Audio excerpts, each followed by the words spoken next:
저는 28살 인하공전 항공운항과를 졸업하고 국내 항공사 승무원으로 약 5년 정도 근무를 끝으로 현재는 부모님의 도움으로 서울에서 프랜차이즈 카페 하나를 차렸고 승무원으로 일할 때 모아두었던 돈하고 카페로 번 돈 합쳐서 이마트24 편의점 하나를 차려서 총 2가게를 운영하고 있습니다. 카페를 차린 지는 1년 4개월 정도 되었고 편의점을 창업한 지는 이제 반년 되었습니다. 평일 8시간씩 근무하면서 2가게 총 합 월 순수익은 평균 500만 원에서 700만 원 정도 되는 편입니다. 결혼하고서도 계속 일하면서 가게도 늘려갈 생각이고요. 그런 저에게는 남자친구가 있습니다. 남자친구는 30살 초반, 국가금융기관에 변호사 특채로 선발되어 현재 6급 공무원으로 근무하고 있습니다. 남자친구와 연애를 시작한 지는 이제 2년이 다 되어갑니다. 알고 지낸 지는 남자친구와 저 서로 대학생 때 저희 과 선배에게 소개를 받아 그때 반년 정도 사귀다가 헤어지고 어떻게 다시 남자친구와 연락이 닿아 다시 한번 연애를 시작하게 되었습니다. 남자친구가 원래는 금융기관에 특채로 들어가기 전 로펌에서 근무를 했었는데 남자친구는 원래 행정고시를 봐서 금융감독 기관에 공무원이 될지 아니면 로스쿨에 진학해 변호사가 되어서 금융 관련 자문과 속물을 보는 변호사가 될지 많은 고민을 했었는데 결국 변호사가 되어 로펌에 들어갔죠. 이때 남자친구가 로펌에 있을 때 서로 결혼 이야기가 오고 갔는데 남자친구가 다니고 있는 현재 로펌은 규모가 크다 보니까 이곳에서 본인이 금융 관련 자문과 속물을 맡기까지는 꽤나 오랜 시간이 필요할 것 같은데 그 시간까지 이곳에서 버티지 못할 것 같다며 곧 금융부처 쪽으로 자리를 옮기고 나중에 다시 변호사로 활동할 거니까 일단 자리를 옮기고 나서 그때 식 이야기를 해보자고 하더군요. 조금 서운하긴 했지만 사실 저도 그 당시에 남자친구와 만난 지 반년 조금 넘었을 뿐이고 저 스스로도 아직 준비가 제대로 되어 있지 않은 상황이었기에 충분히 이해했습니다. 그렇게 남자친구는 올해 국가금융 관련 기관으로 자리를 옮겼고 다시 결혼 이야기를 꺼내니 남자친구가 흔쾌히 집에 인사드리러 가자고 하더군요. 오랜 기다림 끝에 남자친구네 집에 처음 인사드리러 가게 되었는데 남자친구 어머님께서는 저를 별로 좋아하시지 않으셨어요. 솔직히 조금은 예상했던 일이었습니다. 왜냐하면 남자친구네 가족은 어머니 한 분의 1남 2녀인데 형편이 조금 어려운데도 불구하고 어머니 혼자 자식 셋을 키우셨습니다. 어디 키웠다 뿐인가요?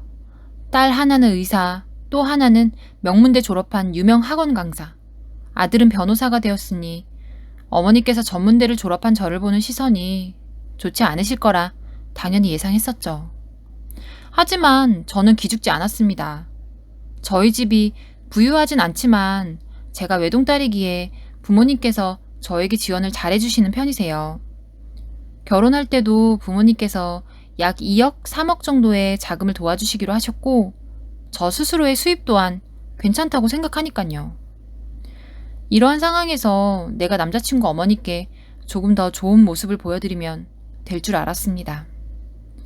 하지만 한 달 지나서인가 남자친구가 호텔 커피숍에서 어느 여자하고 커피를 마시고 있는 것을 보았다는 승무원 후배에게 목격담을 들었습니다.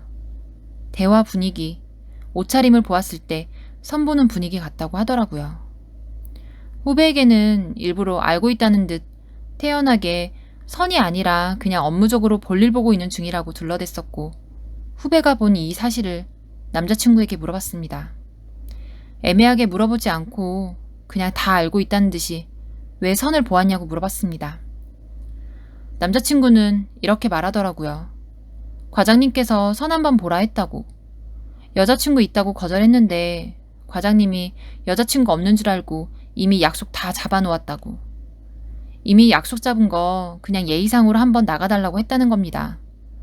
싫다고 하면 되지 않냐고 하니까 이직한 지 1년도 되지 않은 상황에서 과장님이면 4급 공무원인데 단순한 직장 선후배도 아니고 이런 일로 높은 분들한테 눈치 보이기 싫어서 그냥 예의상 나간 자리였다고 하더군요. 너무너무 화가 났지만 남자친구 앞에서 애써 침착한 척 알겠다며 이해하는 척 했습니다. 만일 남자친구가 정말 어쩔 수 없이 선 한 번 본 것이 끝이었다면 저는 그냥 참고 믿고 넘어가서 이곳에 글을 올리지는 않았을 것입니다. 하지만 요 근래 남자친구 행동들이 조금 변한 것 같기에 요 근래의 행동들과 선본 상황을 조합시켜 생각해보니 고민을 안 할 수가 없어서 이렇게 글을 올리게 되었습니다. 남자친구가 저와의 활동을 안 하려고 합니다. 물론 말투는 여전히 착하고 연락도 잘 되는 편입니다. 남자친구네 회사 자체가 일이 좀 많은 편이라 시즌 기간이 아니더라도 보통 퇴근 시간이 7시, 8시쯤 됩니다. 평일에 남자친구를 보려면 제가 일단 남자친구 퇴근 시간에 맞춰 회사 앞에 가서 기다려야 하죠. 이마저도 남자친구는 사내 사람들 혹은 고등학교, 대학교, 로스쿨 모임이 있는 날에는 보기 힘듭니다. 평균적으로 평일 5일 중에 한 번? 많이 본다면 2번 보나요? 평일에 겨우 보는 것도 그냥 회사 근처 식당에서 밥 먹으면서 반주하는 정도입니다. 밥 먹으면서 반주하는 시간이 1시간, 1시간 30분 되려나요? 그리고 헤어집니다. 평일에 남자친구와 오래 보고 싶은 날에는 남자친구 친구들 만나러 가는데 따라갑니다. 그렇게 해야 평일에 그나마 오래 볼 수 있어요. 주말이요? 주말에도 저녁 먹을 시간쯤 만나서 식사하고 바로 호텔로 가거나 남자친구네 오피스텔로 갑니다. 남자친구에게 이런 점이 서운하다고 이야기를 하면 남자친구는 이직한 지 1년도 안 되었고 업무가 전에 있던 로펌과 너무 달라서 적응하는 기간이라 조금만 이해해달라. 그래도 너와 데이트 소홀해지고 싶지 않아서 아무리 바빠도 매 주말마다 너랑 좋은 곳에서나마 식사 한 끼라도 제대로 하려고 이곳저곳 많이 알아본다. 지금 상황에서 이게 최선이라는 걸 이해해달라고 합니다. 하지만 이런 데이트 패턴이 2, 3주도 아니고 한 달이 넘도록 같은 패턴이 유지가 되고 있으니 이 생각 저 생각 많이 드네요. 하다 드는 생각이 이 남자 나랑 관계하려고 만나는 건가? 하는 생각도 들고요. 사실 제가 과거 연애를 하면서 단 한 번도 남자친구들을 크게 좋아해 본 적이 없어서 그런지 몰라도 이런 식이었으면 딱 잘라 말했을 텐데 이번 연애는 너무 힘드네요. 만약 저를 좋아하지 않는 게 아니라 그냥 저와 사귄 시간이 오래되어서 그래서 그냥 단순히 나에 대한 감정이 무뎌진 것 뿐이라면 내가 노력하면 되지 않나 싶기도 하고 제 남자친구 저를 좋아하는 것은 맞을까요? 제가 이해를 못 해주고 있는 건가요?